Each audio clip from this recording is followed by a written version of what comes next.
the honor to deliver the statement on behalf of the 14 member states of the Caribbean Community, CARICOM.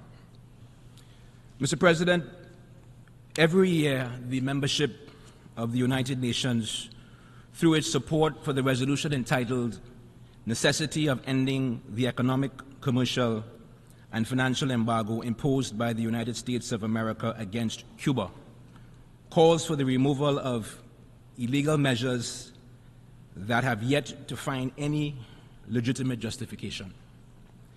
The unilateral imposition of these extraterritorial measures not only undermines the principles of multilateralism, but also violate international law.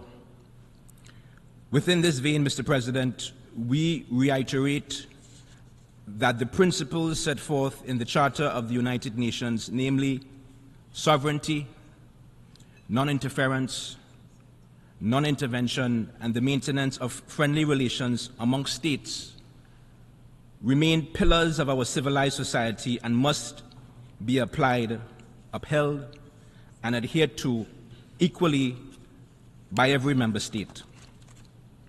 Mr. President, CARICOM remains deeply concerned about the continued application of these measures.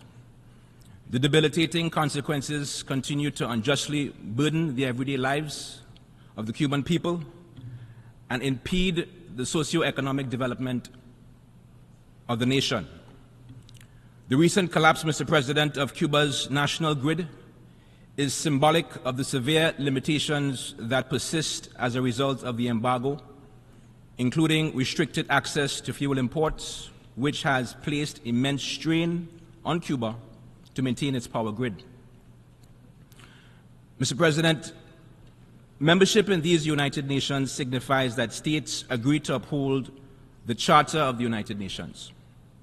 This commitment indicates a critical understanding that we will defer to the principles contained within the Charter to guide our actions on the global stage and define our relations within states.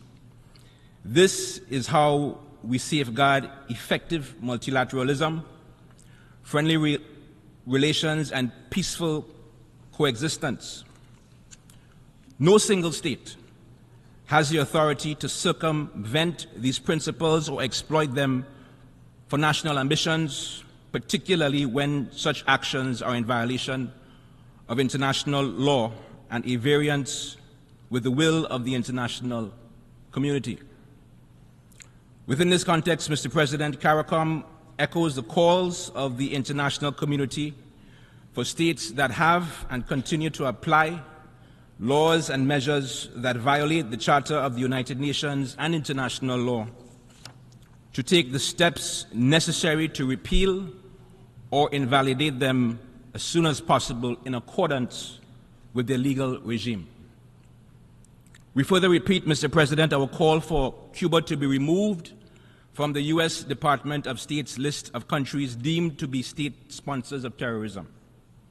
This designation not only isolates Cuba on the global stage, but directly undermines the principle of leaving no one behind, a fundamental feature to the 2030 Agenda for Sustainable Development and its Sustainable Development Goals. We therefore urge, Mr. President, the United States to heed the calls of the international community in line with obligations under international law, including the Charter of the United Nations, and take the steps necessary towards restoring trust and rebuilding friendly relations for the shared interests of a peaceful Caribbean and strengthened multilateralism. To this end, we further call for the resumption of the normalization of relations with Cuba. CARICOM continues to stand in solidarity with Cuba and its people. We remain committed to defending the purposes and the principles contained within the Charter of the United Nations and to fostering a global environment rooted in mutual respect and cooperation.